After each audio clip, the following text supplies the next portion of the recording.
Hi and welcome to Shenzhen, the technological capital of China. We're here for the 9th round of the 2016 FIM Freestyle Motocross World Championships.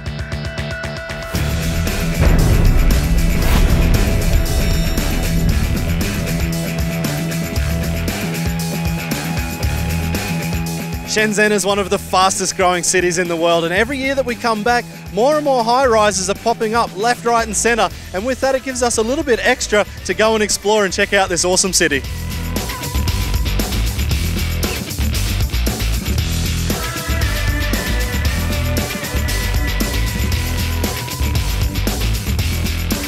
We've come inside to escape the heat. You can buy almost anything in here. It's so hectic. The locals are selling electronics, jewellery, clothing, whatever you can think of, they have it here in Shenzhen.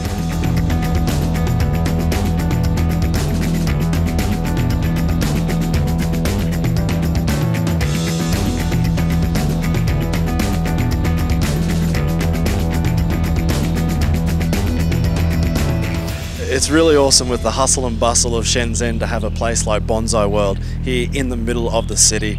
It's so peaceful and calm and tranquil. It's a nice place to go just to finally chill out and get away from everything.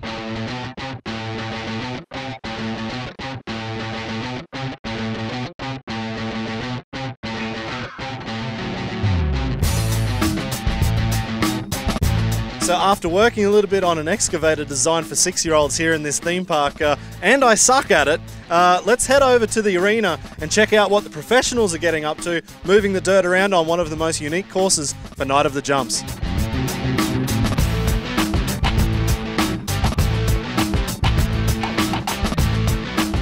We've made it to the Shenzhen Arena, and after seeing some of the biggest buildings in the world, we've got one of the biggest stadiums behind us, and of course we expect to see one of the biggest tracks of the 2016 Night of the Jumps season.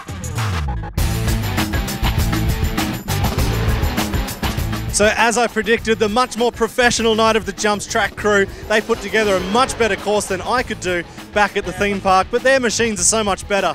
But the track looks so good. This is the biggest track we've had at Night of the Jumps in 2016. We have a double line and we have the return line. And on every single landing we have 2 ramps. And we also have, for the first time in Shenzhen and in China, the quarter pipe. So let's see what the riders can bring out here in Shenzhen this weekend. At the last round in the Latvian capital of Riga, all eyes were on our 2 top riders in the championship, Michael Molero and Remy Bizsois. But the question was always going to be, what condition were they in when they arrived in Riga with those injuries they suffered in the weeks before? The short answer for Remy Bizsois is that he came to Riga to take home only 6 points for last place. Here in China though, has the 2 extra weeks of practice been enough for him to recover and actually move up and take some more points here for the World Championship?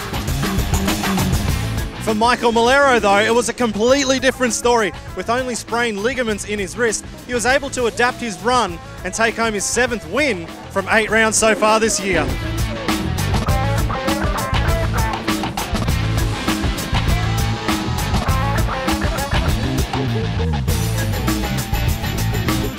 The only other rider in the 2016 season to take home a victory was Libor Podmol, and coming into the Riga round, in the final, he put together a really good run, and he didn't even have to go for a big trick in the double up to secure a win.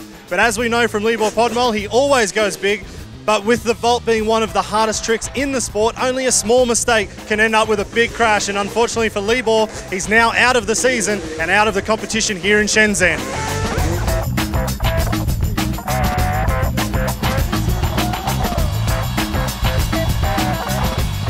The one rider we did miss in Riga was David Ronaldo. He is our 2014 World Champion.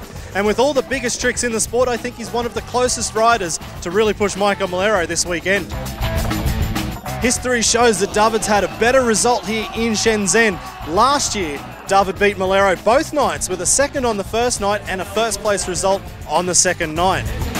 Sitting in 2nd place overall for the World Championship title race is Rob Adelberg. He is the closest to hunting down Michael Molero. He has all the style, but does he have any more big banging tricks to really make sure he gets the victory here in Shenzhen? We have possibly one of the most important rounds here in Shenzhen, China. We have 2 rounds, 2 days, and a maximum of 40 points on offer for the World Championship title. And if everything goes perfectly for Michael Molero, he could end up actually winning his 3rd World Championship title. But every other rider here in Shenzhen will be chasing Molero down. They also want to take the win here in Shenzhen. But it could come down to the judges sitting in this very spot. I think they will have possibly the hardest job over the next 2 days. Let's see what happens.